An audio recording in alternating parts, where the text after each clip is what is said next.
जय हिंद साथियों, आज हम पुनः उपस्थित हैं वीर अब्दुल हमीद के पार्क में। और उस पार्क में उस महान जो प्रेरणा के स्वरूप में रखी गई यहाँ पे टैंक बनाई गई है, जिस टैंक के तरह से ही बनी दूसरी टैंक से उन्होंने पाकिस्तान पे आक्रमण करके पाकिस्तानी सेनाओं को पीछे हटने पर मजबूर कर दिया था।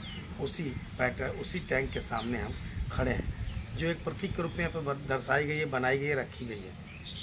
ऐसा माना जाता है कि जो पाकिस्तान के पास जो टैंक थी वो अमेरिका के द्वारा दिए गई टैंक थी, जो उस समय की बहुत प्रभावशाली और ताकतवर टैंक थी।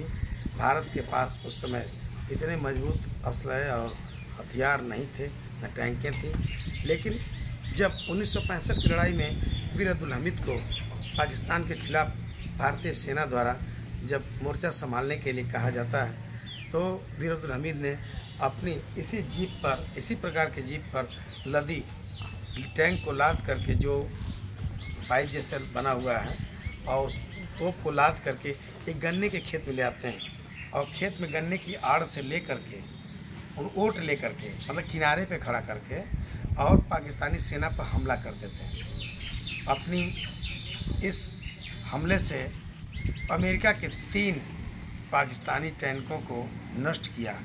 और जैसे चौथे टैंक पर गोला बना के फेंकने वाले थे, वैसे पाकिस्तानी सैनिकों ने देख लिया और इनके ऊपर एक गोला फेंक दिया, जिससे ये वहीं पर शहीद हो जाते हैं। वीर अब्दुल हमीद जी का जन्म इसी धामुपुर ग्राम सभा में 1933 में हुआ था, और 1954 में इनकी जो है भर्ती हुई थी भारतीय सेना में। 1965 में शहीद हो जाते हैं। कहा जाता है इनके पिता मोहम्मद उस्मान इस गांव में एक गरीब परिवार से दर्जी काम किया करते थे। यह बालक जब भारतीय सेना में भर्ती होते हैं और उसके पश्चात 1965 में जब शहीद हो जाते हैं, तो भारत सरकार ने इनके अदम्य साहस और अतुलनीय कार्य के लिए भारत का सबसे बड़ा पुरस्कार परमवीर चक्र पुरस्कार से 26 जनवरी सन 1966 को इनकी पत्नी को भारत के राष्ट्रपति द्वारा, रसवन बीबी जो हैं, उनको राष्ट्रपति द्वारा सम्मानित किया गया, पुरस्कृत किया गया। भारत भूमि धन्य है ऐसे पावन वीरों को पा करके। और सबसे बड़ा धन्य है ये गाजीपुर जनपद, जिस जनपद में एक से बढ़ के ऐसे महान से महान वीर सपूत हुए, जो देश की रक्षा में अपने नाम को स्वर्णिम अक्षरों में दर्ज करा गए। और ये भारत की मिट्टी धन्य है जिसने ऐसे वीर सपूतों को जन्म दिया। और आज इनकी स्मृति में बनाया गया ये जो टैंक है, ये जो स्मारक है वीर अब्दुल हमीद जी का, जिसको आपने पिछले वीडियो में देखा है, वो भारत की वीरता को और इनकी वीरता को, इनकी यश गाथा को आज भी बयां करती है। कहा जाता है कि एक गीत है, इतिहास गा रहा है दिन रात गुण हमारा, दुनिया के लोग सुन लो यह देश है हमारा। तो यह देश हमारा है, इस देश की रक्षा करना हम सब का कर्तव्य है। अगर कोई संकट देश पे आता है तो हम सबको मिल करके एक होकर के, जैसा कि पूर्व में हमारे वीर अब्दुल हमीद जैसे अनेक महापुरुषों ने अपनी एकता का पाठ दिखा करके और समय समय आने पर दुश्मनों को माकूल जवाब दिया है, उसी प्रकार से हम सब लोगों को इस देश की रक्षा के लिए और एकता और अखंडता के लिए वक्त आने पर हमेशा एकजुट हो जाना चाहिए।